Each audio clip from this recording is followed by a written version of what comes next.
Okay, welcome everybody. Thank you for coming to our first seminar for the 2012 series. Glad you're here. We're happy to have Nancy Duran from the Texas A&M Library to present a talk on what we do for you.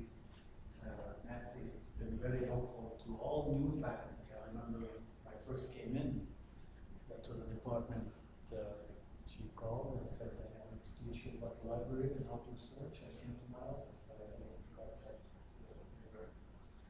Nancy has a BA in history, a BS in food science and human nutrition, has a MS in human nutrition from Washington State, an A in library science from the University of Missouri, and MS in history from Illinois State University. Well, and also has a cum laude for her BS grade. Thank you, Nancy. And thank you. I'll just talk a little about the libraries and what we do, instead of just talking about how to do it, which seems to be what I usually talk about. These are the primary libraries on campus, and as I noticed recently, this really isn't all of them anymore, because Medical Sciences Library now has branch libraries at Round Rock and at the Bryan Hospital here, Bryan campus, and we also serve the pharmacy school. So MSL is kind of branching out and has a number of different ones. And we also have, and have had for a few years, a remote storage in Austin that we share with University of Texas. And we're now building a joint library facility that we will share with the University of Texas system and with the other system schools at Texas A&M. Currently, well, this is actually last year's statistics that they gather periodically every spring, or have in the past at least. We were at about 4.5 million volumes. That means 3.5 million unique titles. The other titles would be duplicate copies or other editions or something like that. We already have 1 million ebooks, unique serials. And you'll notice that most of those serials are electronic. 97%, or at least part of them, is available electronically. 1,365 databases, as well as some audiovisual materials like music and things like that. And this is handled by 75 faculty, 179 staff, and 59 FTE student workers. So there are a lot more student workers than that, than just all of them part-time. The hours were open. That's really a lot of hours during the week for our normal hours, and we have to have all of those buildings covered by more than one person in any one of them for all of those hours, which is part of what they do. These were the figures for 2011. Print circulation was 1.4 million. So not everything actually circulates. Electronic articles downloaded were 9.4 million. Borrowing, you can see we borrow a little more than we lend. Those are both books and articles. Traffic in the libraries, 3.3 million. People do come in the building. And the website visits are counted at 3.2 million. One of the things that is looked at as statistics for rating libraries is how you spend your money. Now, some of those other statistics are part of it. The size of the library, how much lending and borrowing we do. But part of it here is what part of our budget goes to the materials, all those books and journals and things we pay for.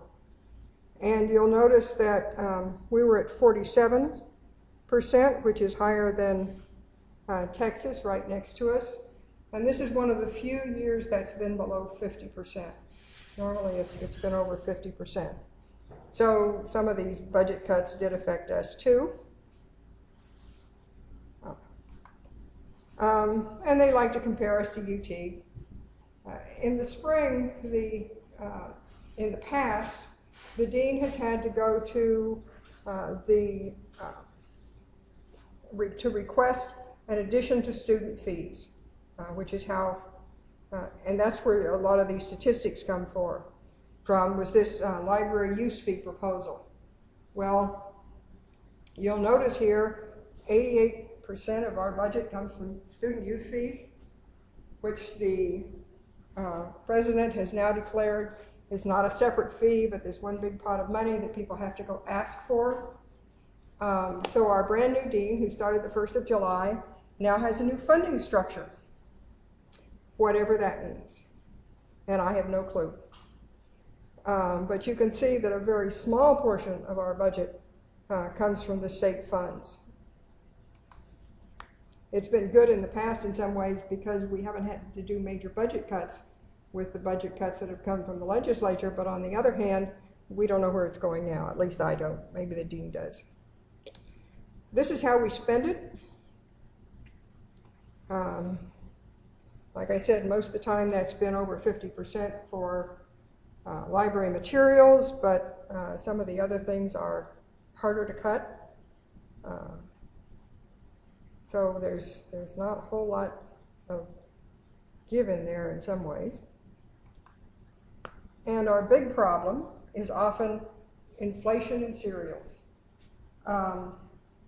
Particularly things like Elsevier, Wiley, the big publishers that are for-profit publishers have been driving up the cost of cereals quite drastically for many years. I know there are some major universities that have been cutting, I think it's the math journals. Some of the big ones that are the really worst for inflation, universities have been trying to just cut them and get by without them, even though they're important journals, simply because we can't continue to pay these huge inflation prices. So what do people do in the library? A lot of different things. We have to maintain the collection, purchase it, catalog it so we can find it, shelve it, and reshelve it. Troubleshoot electronics, and there are several people in the library who spend all of their time, or the majority of their time, troubleshooting all of those electronics and why things go wrong. It's a big problem to keep those constantly working. Check in and check out materials, create various finding aids. Catalog is actually a finding aid. It helps you find things. Other people do assistance, such as reference, teach how to use the library, do the borrowing and loaning with other libraries. And we all serve on various library and university committees and do research and service for the faculty, just like other faculty in the university. And then there are people who do basically management, such as our dean, for all of these various services. My job. I am a subject librarian. I don't mess with the cataloging, and that's kind of a detailed thing. What my job is collection development, liaison, the teaching reference part, and leadership. We have the same kind of structure, sort of, for our evaluations that other faculty have, the teaching, the research, and the service, except we call our teaching librarianship. It's considered kind of the equivalent. So when we go up for tenure or promotion or any of that, it's the same kind of thing you do. My collection development responsibilities. I kind of have a broad scope, probably a broader one than most other people. These are all broken out by the Library of Congress call number system. So I have most of all of the S's, which are agriculture, not quite all of them. The other half of the animal culture, the SF, is veterinary medicine. Somebody else does that. And then I have a few other odds and ends, like all of home economics, which includes a variety of things, the cookbooks as well as basic cooking and some other food-related items. And what does collection development mean? It means I need to know what is needed in those fields, not just for the departments I work with, but for the whole university, all of the people who are users.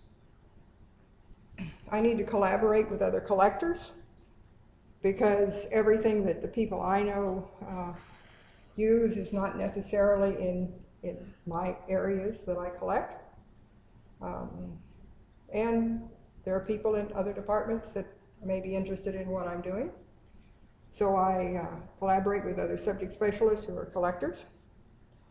Setting limits for an approval plan. We work with a big company that mainly deals with libraries, that they have a plan of what they will take from a lot of different publishers.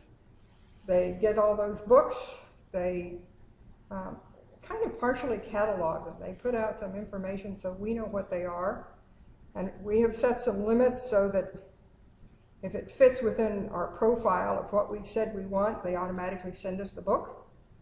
Some other things that we say we want what's called slips, because they literally used to come out on a slip of paper. They're now electronic and we go in and look at them, but they're still called slips.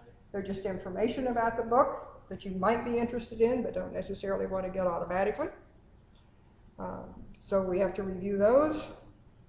But those books come automatically. And then, of course, beyond that, there are some other books that are never in that plan that we need to look for and keep, smaller publishers, maybe a different area, that are not in the approval plan. We are still buying anything anyone requests, at least among our users, not just the general public. Any book that's requested that's under $150, they automatically buy. If it's between $150 and $500, the subject specialist for that area, or the person who's collecting in that area, rather, has to approve it. If it's over that, then we have another rigmarole we have to go through to ask for funds for it. But either way, I have to deal with those. We review new subscriptions. If you request a new journal, the request generally goes to the person who's the selector in that area.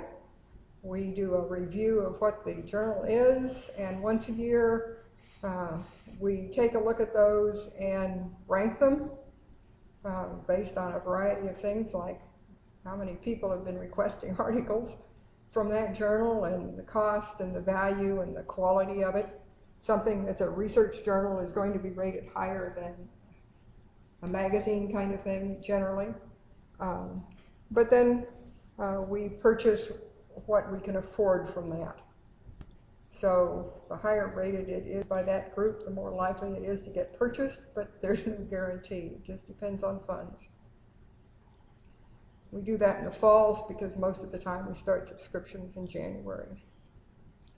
And one of the things that I do that most of the other selectors don't do is I get to determine where the books go, because, well, new things used to go to West Campus Library, and now they either go to the Medical Sciences Library or stay in Evans. And most of the things that I buy, I can choose which one of those places they go, unless it's a continuation of something that's already one place or the other. The departments I work with, and what's not on there is Ecosystem Science and Management, and I still work with some of them because I still work with forestry, and they're part of that now. I seem to not know when to say no.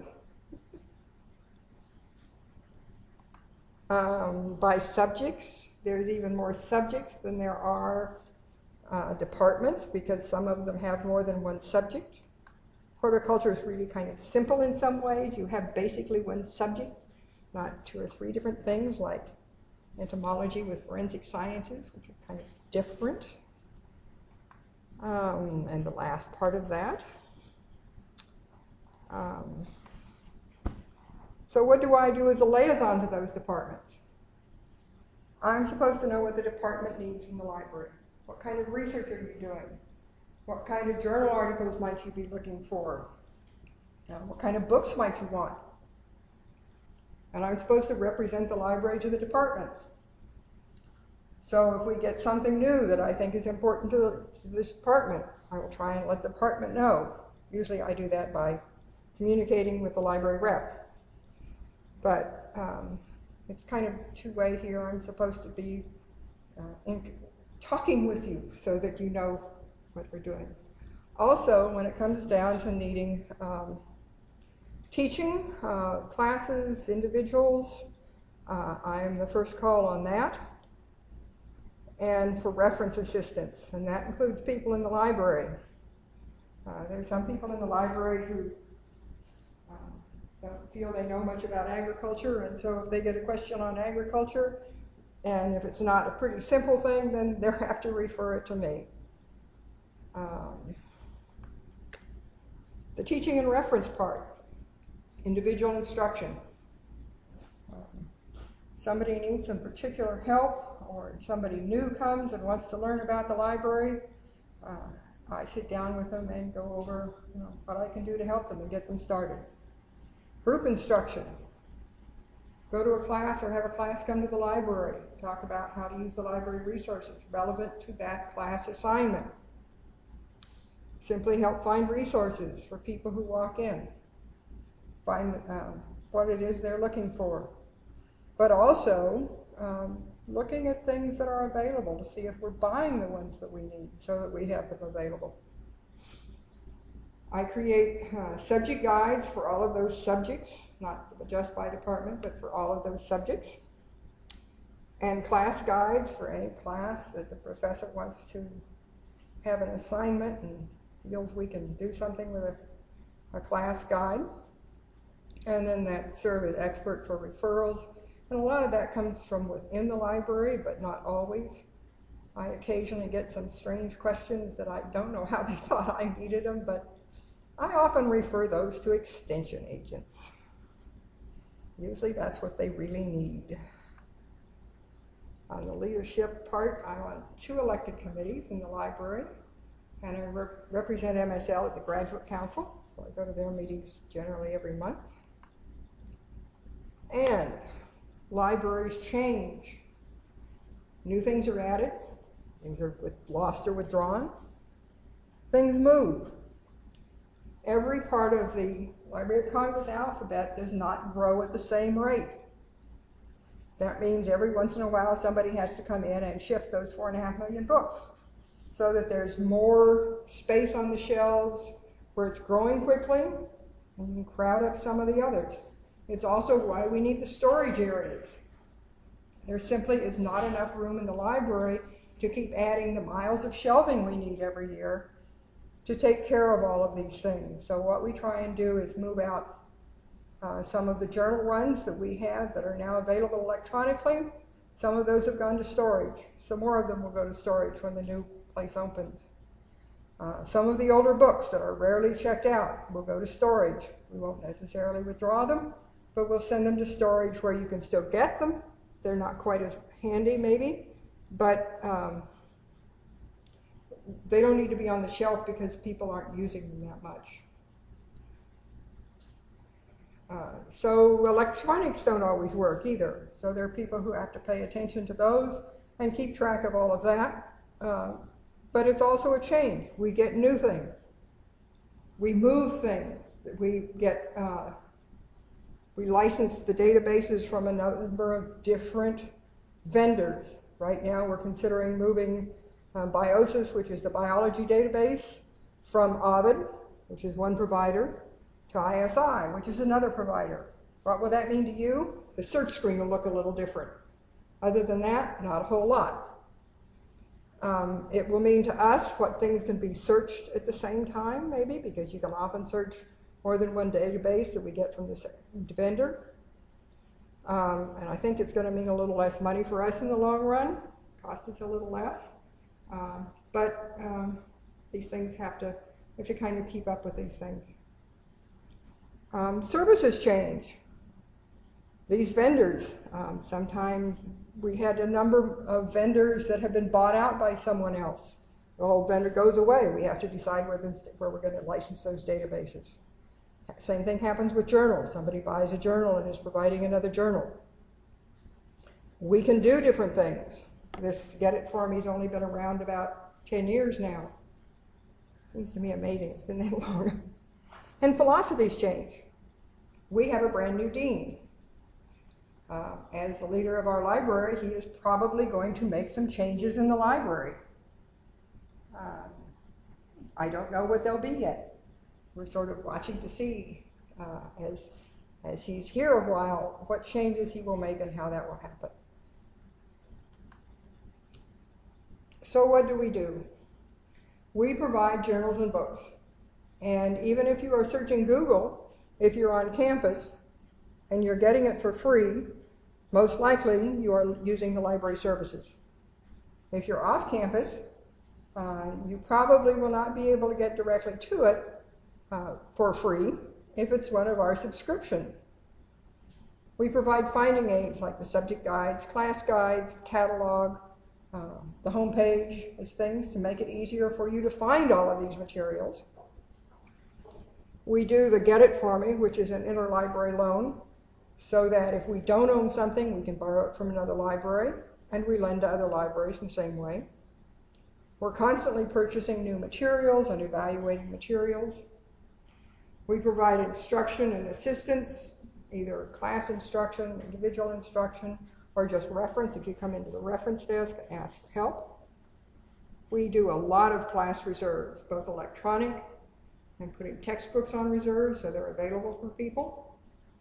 And we have several pieces of equipment that can be used in the library. We have quite a few scanners. We have some laptops that people can check out. There's computers to use in the library, printers, and we have at least 2 different rooms that have presentation equipment so you can practice a presentation and film it. And it's probably only part of what we do. But this has to be a partnership in order for it to work well. And if you ever see the LibQual request to fill out the LibQual survey, you need to do that. This is one of the things that we use to get information about how good a job we're doing. Are we getting you the things we need to get you? And is it working? And that's one of the changes the dean has made. We used to do this with different groups of the campus every year. Now we're going to do the whole campus every other year. I believe I remember hearing that. So I don't think it'll be this year. I think it's next year the LibQual will go out. You need to report problems if you see them. I have a list of 3 or 4 journals, including Hort Science, which every January we have problems with because we use a subscription service. A lot of libraries do this. We have thousands and thousands of subscriptions, and so we work with a jobber who we pay them. They pay all of the individual societies and so forth where we get the journals, and there's a few that we always have trouble with because they haven't figured out that they've been paid. That means a librarian has to go in, get our contract, make sure we paid them, and then contact them and sort it out so we get it back on. So you don't see that says your library failed to renew. We did renew. They haven't figured it out. And Hort Science is one of the ones I check every January in that whole group, just because they're one of the ones we've had problems with to do this. So if you see a problem, report it. We can't keep up with all of those thousands of journals all the time to know if they're working right. You need to request the things you need. If you don't do that, we may not know it. I can't know what everybody is doing. If we can take care of those needs, we will. Sometimes we get things that are just not possible. But we certainly try. So you need to communicate. That works both ways. And just a little bit about how to use the library. We have all those 1,300 databases, and everyone is different, and everyone does something specific. And even Google or Google Scholar do not find everything. Each one of these has its own specifics of what it will do and what it won't do. So no matter what your subject area, there's probably at least one database that has a lot of the stuff you're looking for, and probably 2 or 3 others that are worth looking at least occasionally to find the things you've missed. Particularly if you're going into something new or a little different subject, there's a lot of information out there. It's easier now to find than it's ever been, but it still takes some practice and some work to get to know how to do it. And the catalog only identifies the things that are available locally. And our catalog is pretty good. Every library, at least for many, many years, had a little bit of stuff back there that wasn't in the catalog. For a long time, theses and dissertations are a typical one. I believe we now have all the theses and dissertations in from the first one published here. All of the ones that have been done at Texas A&M University. So I think in some ways we're actually catching up and getting all of those things. But at the same time, we sometimes get things that aren't in. US government documents at one point were sending out tapes of things that libraries could load in their catalog. The problem was if you didn't match it up carefully to the items they actually sent you, what you had was a list of what you might have gotten, not what you actually got. So things can change. Books get lost one way or another. You have to go through and clean that up periodically or constantly. Major databases for horticulture, and this is only a little bit. There's a number of others that can be very important depending on what you're looking at. CAV Abstracts is the largest agricultural database in the world, very useful for any aspect of it, but once again, doesn't totally cover it, depends on what you're looking for. Agricola is smaller, but sometimes more focused, and Web of Science is, of course, highly interdisciplinary. We have all the major journals I know of, the society publications, and probably most of the others, although our collection is primarily English-based. We do have some foreign titles, but not a tremendous collection in those. There are other business or other resources that can be very useful, such as business resources. For students going out to interview, it might be a good idea to look up your company, get some information that doesn't come from their website about what the company's like, what they're all about. And then, of course, we borrow from other libraries. Okay, and of course you have access from anywhere in the world.